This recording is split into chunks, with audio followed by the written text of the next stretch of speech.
Hi everybody, this is Tina from Tina's Messy Crafty Life. How are you? I hope you're good. I am on day 15 of hashtag Jelly Post Card Play, hosted by Jerry Griffins. And here's this one.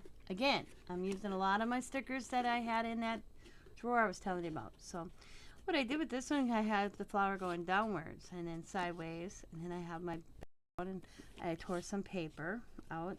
Got little flowers and this little sticker of this girl in the sun, just holding a popsicle kind of thing, or watermelon. Sorry, watermelon.